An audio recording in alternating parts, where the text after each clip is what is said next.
Welcome back to From Fear to Fun, the podcast where we explore how to transform medical encounters with children from moments of fear into opportunities for fun, with connection, confidence, and cooperation. I'm so glad that you are here. Today's episode focuses on the second aspect of the concept, connect. Where should we connect with a child who comes for a consultation? Because the place of first contact isn't a detail. It is a decision that shapes the entire consultation. Why the place matters.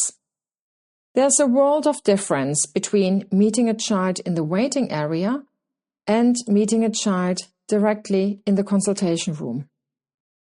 Your choice of place sends a message long before you say a single word. And here's the uncomfortable truth.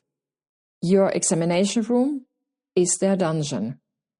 It's clean, sterile, efficient, and full of instruments that look strange, sharp, or painful. To a child, it's a place where things happen to them, not a place where friendships begin. But why do we often choose the wrong place? Outpatient clinics are busy. Schedules are tight. Time is money. So we often try to save time, in brackets, by letting a nurse call the patient in, or using an automated system, or having the family walk to the examination room alone. But this sends a message. You come to me. I don't need to come to you. And as the child walks towards the examination room, the dungeon, their anxiety rises with every step. By the time you enter, they are already scared. And you are, by association, the dungeon master.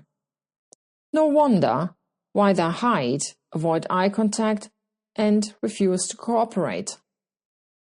The waiting area, on the other hand, is usually designed with children in mind. There might be toys, books, colors, and last not least other families, a bit of noise and life. Most importantly, the child has had time to settle here, to look around, to feel safe. Meeting a child here in the waiting area, in their space, changes everything. The baseline atmosphere is calmer. The child is more open, the parents are less tense, and this is where connection can begin. Let me show you the power of a safe first encounter. When you meet a child in a safe space, you invest about 7 seconds and you gain the entire consultation. Because, as I said, children don't make friends in dungeons. Fear blocks cooperation.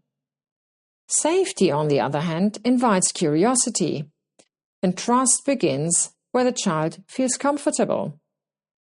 A friendly greeting in the waiting area sets the tone. It tells the child, I'm safe. He or she is kind, and they are there for me. And once that foundation is laid, the rest of the consultation becomes smoother, faster, and far more effective.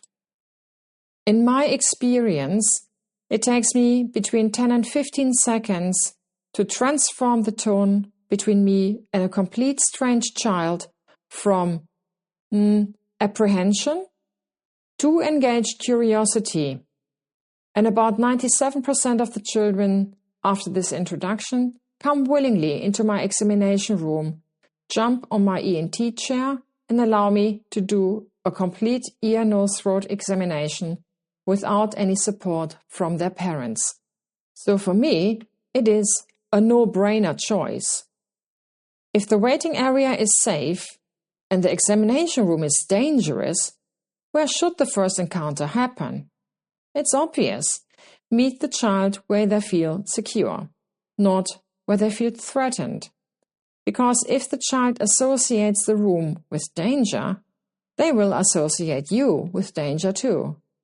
And nobody makes friends in a dungeon. In a nutshell, the place of first contact shapes the entire consultation. The examination room feels like a dungeon to a child. The waiting area feels safe, familiar, and friendly. Meeting the child in a safe space reduces fear and increases cooperation. A few seconds of connection in the right place saves minutes of struggle later. This is how we move from fear to fun. Thanks for listening to From Fear to Fun. Next time, we will deal with the question how we can actively remove fear in an apprehensive child. Until then, remain curious, offer connection, and keep moving from fear to fun.